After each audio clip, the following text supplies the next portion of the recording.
Alam ko na ngayon kung bakit sobrang binabalik-balikan ng Siargao. Iba talaga ang vibe dito. Simple, laid back, at nandun yung feeling na kahit sandali lang nakakatakas ka sa busy na buhay. Kaya tara, samahan nyo ako at ikukwento ko kung saan kami nagstay, saan kami kumain, at kung ano-ano ang mga ginawa namin dito sa Siargao.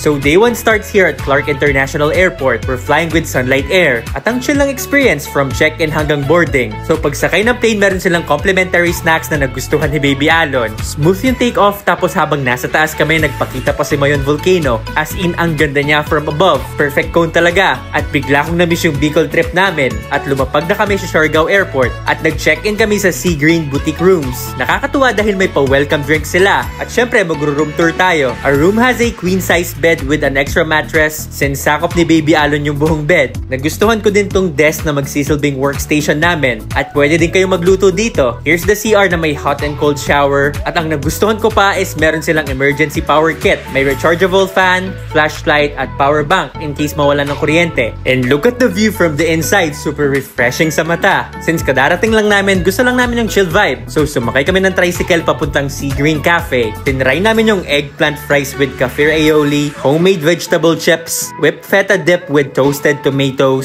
Sa drinks naman, na-try ko yung sea salt matcha and Spanish latte. Meron sila mga iba't ibang fruit shakes. At ito yung mga tarts nila na masarap ipare sa kape. So fast forward sa dinner, tinry namin dito sa Las Barricas, which means the barrels in English. Spanish spot ito sa Siargao na kilala sa kanilang tapas at sangria. So ito yung mga in-order namin: ensalada de tomate, pimientos del piquillo rellenos, chorizo picante frito, gambas al ajillo, tacos de carnitas, tacos de pescado, costillas de cerdo, pulpo a la gallega, at callos con garbanzos. Hindi ko na matandaan yung iba pero parang nag-teleport ka sa Spanish era. Nasa savory and salty profile yung dishes nila, at in fairness, nasarapan ako. Dahil siguro medyo malapit yung lasa sa mga Filipino dishes natin. So kung gusto nyo ng Spanish cuisine para maiba naman, try Las Barricas.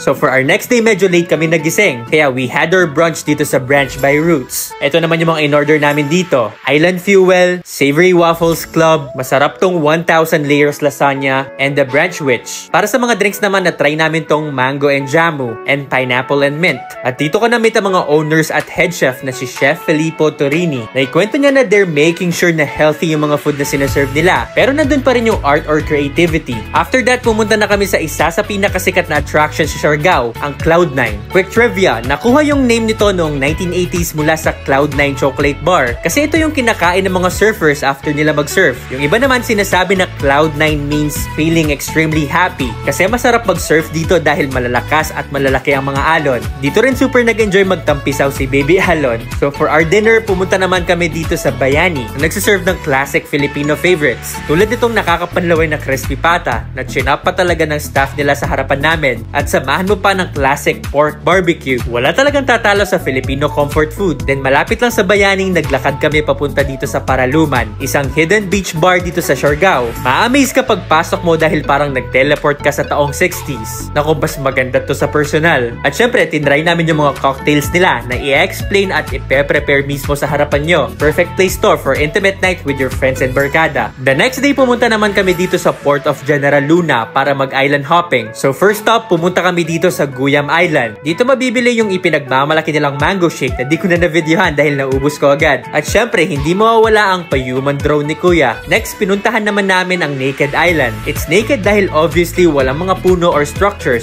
So it's completely bare at yung mga itim na nakikita nyo is mga seaweeds na inanod ng dagat, which is completely normal. Dito na-enjoy din namin mag-swimming at namnamin yung view. And lastly, pumunta kami dito sa Daku Island, kung saan namin in-enjoy yung signature nilang Boodle Fight lunch. O diba ang ganda ng presentation? Shoutout sa Maricel Tours para sa masarap naming lunch at sa overall island hopping experience. Bale, nag-checkout na pala kami sa Sea Green at lumipat naman kami dito sa Salig Inn. Salig is a Bisaya word that means trust. Dito iba yung atake nila. Pasok sila sa budget-friendly category. Simple lang yung room, air-condition, may bed na good for 2 persons. Pwede rin kayong mag-request ng extra mattress. Malinis yung CR. At sa labas, may kitchen din kung saan pwede kayong magluto. At ang pinaka nagustuhan ko is yung area nila Maynila where you can play chess, mag-gitara, or just chill with friends. Good news dahil under renovation din ang Salig Inn para sa kanilang mga barkada rooms. At para sa dinner namin, pumunta naman kami dito sa Nudes Walk Bar. Huwag nyo nang tunungin kung bakit ganun yung pangalan kasi di ko rin alam. Pero ang mapapansin nyo agad dito is yung nag-walk and they serve Asian fusion dishes. Hindi ko na natandaan lahat yung mga kinain namin pero nag-order kami ng ramen, iba't ibang noodles, meron ding iba't ibang kopaw buns na nagustuhan ko, meron ding different kinds of sushi,